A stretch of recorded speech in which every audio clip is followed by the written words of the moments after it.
یا پروٹیسٹ والے دن آپ پی ٹی آئی کا جھنڈا چینیں اور لوگوں کو آزمائش میں ڈالیں. اس طرح تو نہیں ملک آگے چلنے والا نا. آخر یہ سلسلہ بند ہو جانا چاہیے. دوسری بات یہ کہ نظریات گولی مار دینے سے یا جھنڈا چھین لینے سے یا پارٹی ختم کرنے سے تو نہیں ہو جاتے نا. یہ تجربے تو پہلے بھی ہوئے ہیں.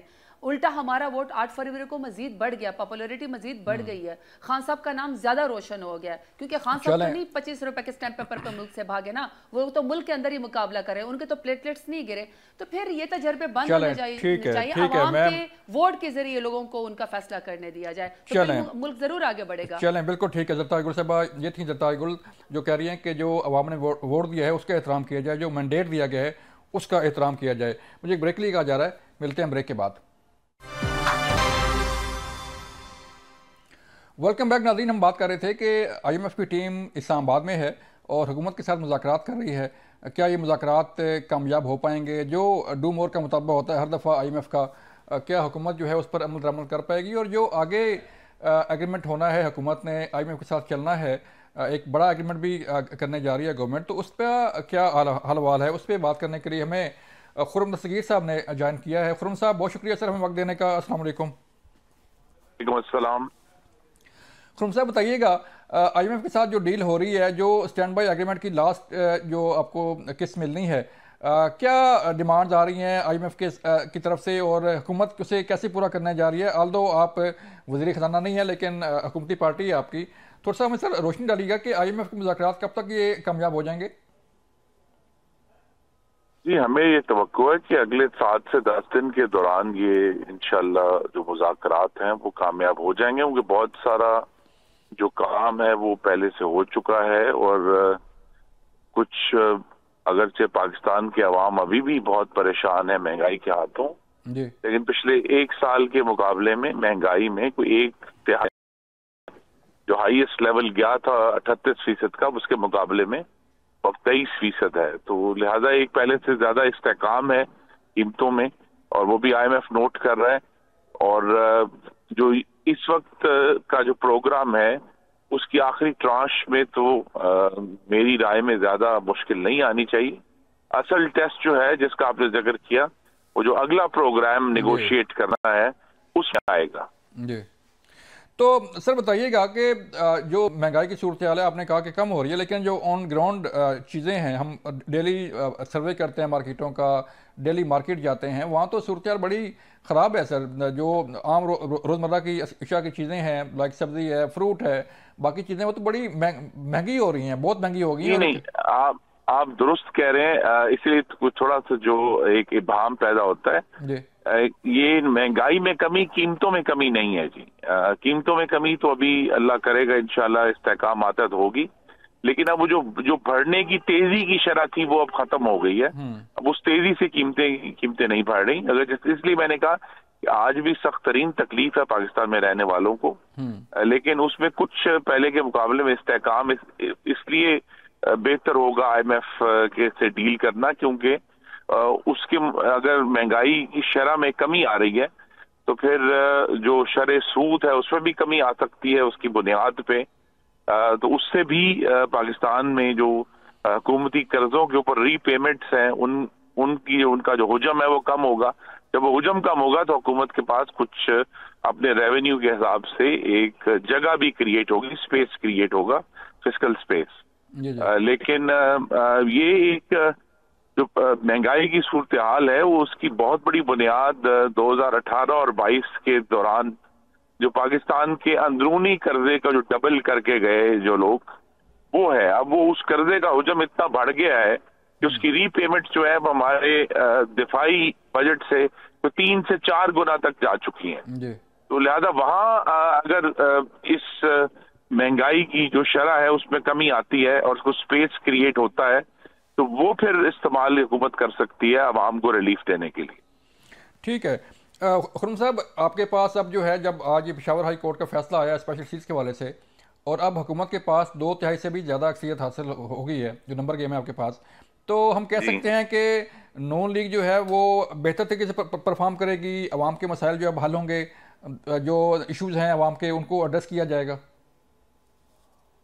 جی انشاءاللہ یہ 2/3 حاصل کرنے سے پہلے بھی مقصد یہی تھا, لیکن اب جبکہ یہ اللہ تعالیٰ کا کرم ہو گیا ہے اور ایک درست قانونی فیصلہ آ گیا ہے، تو اب اس کا مطلب یہ ہے کہ جو بڑی تبدیلیاں ہیں جو آئین میں کرنے کی ضرورت ہے، ان کو بھی اس کے اوپر بھی اب کام کیا جا سکتا ہے۔ پہلے تو وہ چونکہ ہمارے اس میں جو ہورائزن تھا اس میں نہیں تھی، تو لہذا اس پر کام سوچ بچار کم تھی۔ اب جب کہ ممکن ہو گیا ہے تو اس پر ضرور سوچا جائے گا کہ کہاں سے کس قسم کی قانون سازی ہمیں کرنی ہے اور آئین میں تبدیلیاں لے کر آنی ہے، تاکہ پاکستان کی جو سیاسی بے یقینی ہے اس میں بھی کمی آئے، اور اگر آئین کے ذریعے جو فائنینشیل ریلیف ہے پاکستان کے عوام کو وہ دیا جا سکتا ہے تو انشاءاللہ ضرور دیا جائے گا۔ تو سر یہ کیا چینج ہو سکتی ہے آئین میں؟ قانون سازی آپ کہہ رہے ہیں کہ جو ہے وہ آئین میں چینج ہوگی؟ قانون سازی اس حوالے سے ہو سکتی ہے کہ آئین کے اندر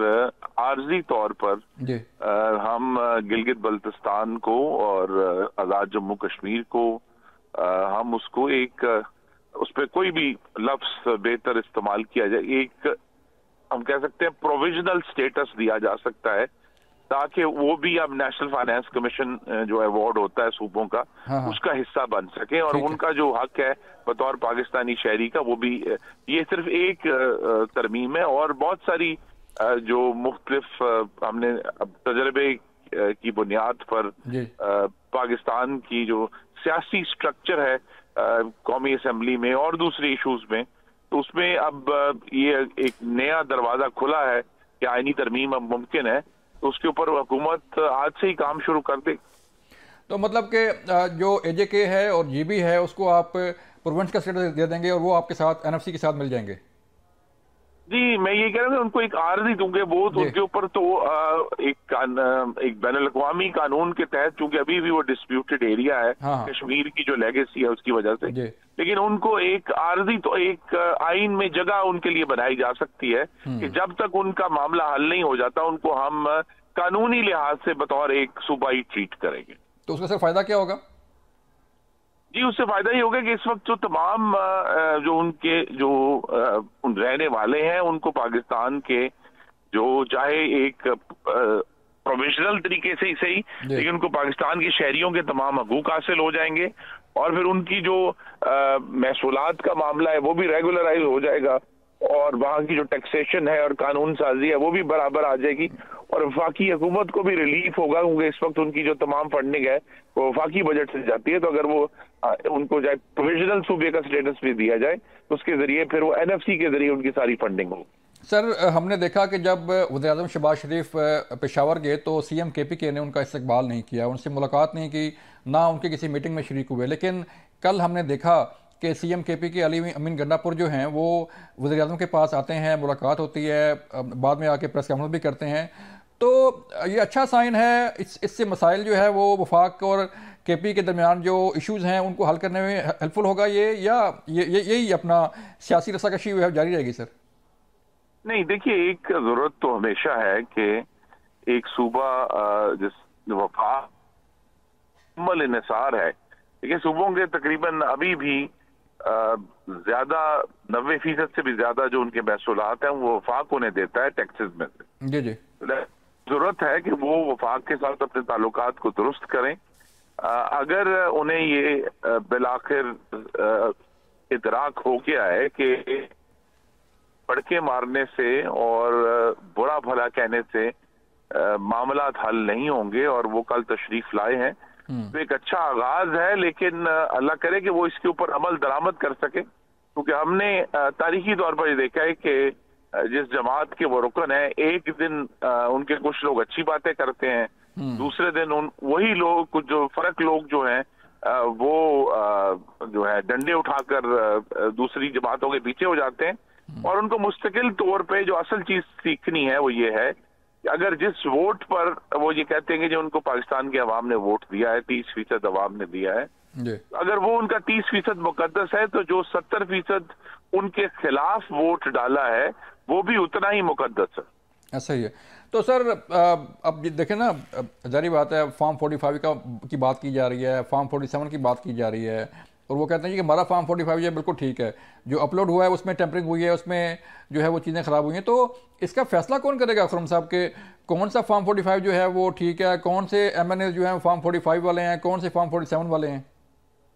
دیکھیے جی, اس کا فیصلہ کوئی عدالتی کمیشن نہیں کر سکتا. صرف ایک قومی اسمبلی کے حلقے میں 350 اوسطن پولنگ سٹیشنز ہیں. ایسے ہی ہے. تو لہذا 300 ملک کے 262 حلقے ہیں, تو ان کے تمام فارم 45 تو کوئی بھی کمیشن بھی بن جائے وہ چیک نہیں کر سکتا. یہ کام بالآخر جو الیکشن ٹرائیبیونلز ہیں وہ کر سکتے ہیں, اور جو انڈیویجول عدالتیں ہیں وہی یہ کام کر سکتی ہیں کہ اس کو کیس بائی کیس بیسس پر دیکھیں.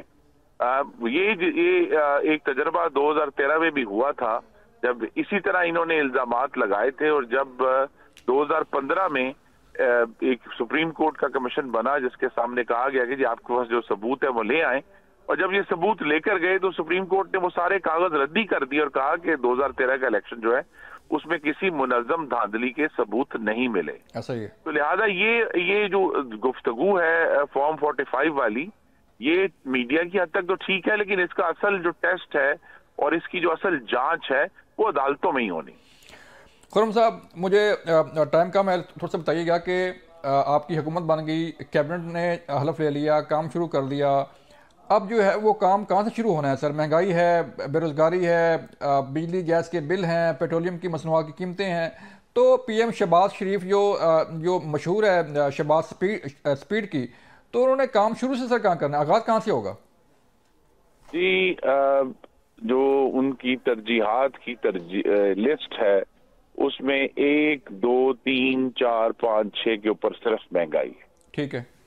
پہلا ٹیسٹ یہی ہے کہ کس طرح, اور اس کو مہنگائی جو کم کرنا ہے وہ اس کے لیے بہت سارے مالیاتی عوامل ہمیں استعمال کرنے پڑیں گے, پالیسی کو چینج کرنا پڑے گا, اور اب ایک نئی ٹیم وزارت خزانہ میں موجود ہے, اور اس کی پہلی پرائیورٹی یہی ہے کہ جلد از جلد پہلے تو جو قیمتیں بڑھنے کی شرح ہے اس کو روکا جائے, اور پھر جس طرح میں نے کہا اللہ تعالیٰ اگر کرم کرے گا پھر مہنگائی جو قیمتوں میں ایکچوئل کمی ہے وہ پھر انشاءاللہ مستقبل ہوں گے کہ یہ کر سکیں. تو خرم صاحب مجھے بتائیے گا کہ ایک تو کل سی ایم کے پی کی ملاقات بھی ہوگی, اور پھر یہ جو برف ہے پگھلنے والی ہے, فارم 45-7 کا آپ نے کہا کہ ادارے جو ہے فیصلہ کریں گے. اصل میں تو مینڈیٹ عوام نے دیا ہے, آپ کو بھی, تحریک انصاف کو بھی, سنی اتحاد کونسل کو بھی, لیکن جو روش چل رہی ہے قومی اسمبلی کے اندر, جو چور چور ڈاکو کے نعرے لگ رہے ہیں, تو آپ سمجھتے ہیں کہ کوئی ایسی قانون سازی یا کوئی ایسا ایس او پی بننا چاہیے کہ کم از کم پارلیمنٹ کے اندر جو ہے وہ ایسا شور و غول, کوئی ایسا واویلا, کوئی ایسے بینر بازی, پوسٹر بازی نہ ہو؟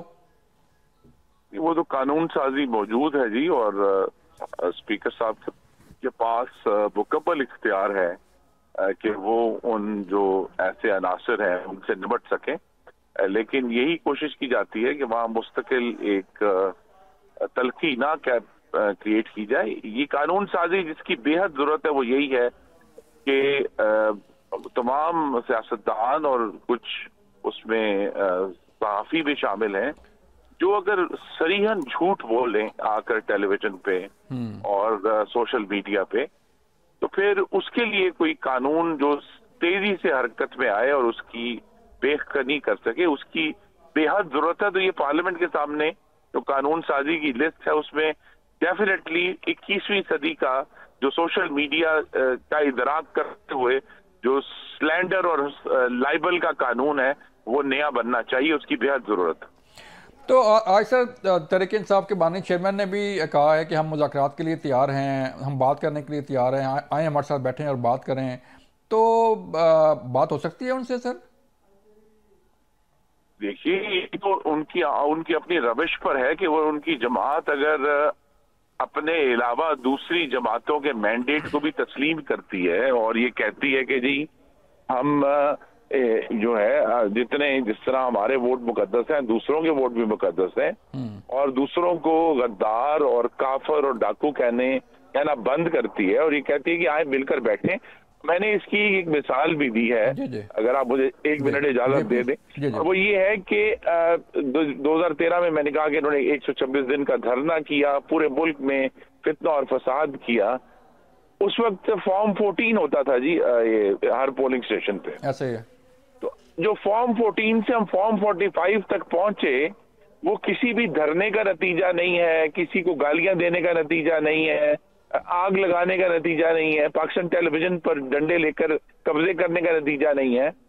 جو فارم 45 جس کی بنیاد پر آج یہ سارا نیا پروپیگنڈا کر رہے ہیں وہ الیکشنز ایکٹ 2017 کی پیداوار ہے جو انہوں نے پھر ہمارے ساتھ بیٹھ کر پارلیمان میں کیا تھا. تو یہ ہم سب کے لیے سبق ہے کہ کوئی بھی جو اصلاحات آتی ہیں وہ توڑ پھوڑ سے, فتنہ فساد سے, دھرنوں سے نہیں آتی, وہ پارلیمان میں بیٹھ کر ایک دوسرے کے ساتھ بات کرنے سے اور پھر اس قانون سازی کرنے سے آتی. بالکل ٹھیک ہے, بہت شکریہ خرم الصغیر صاحب. یہ تھے خرم الصغیر جو مسلم لیگ نون کا موقف پیش کر رہے تھے. ان کا کہنا ہے کہ اصلاحات اور قانون سازی اور عوام کے مسائل جو ہے وہ مل بیٹھ کے حل ہوتے ہیں, نعرے بازی سے, کسی کو چور ڈاکو کہنے سے مسائل کا حل نہیں ہوگا. یہ تھا ناظرین آج کا پروگرام. اپنا خیال رکھیے گا. اللہ حافظ.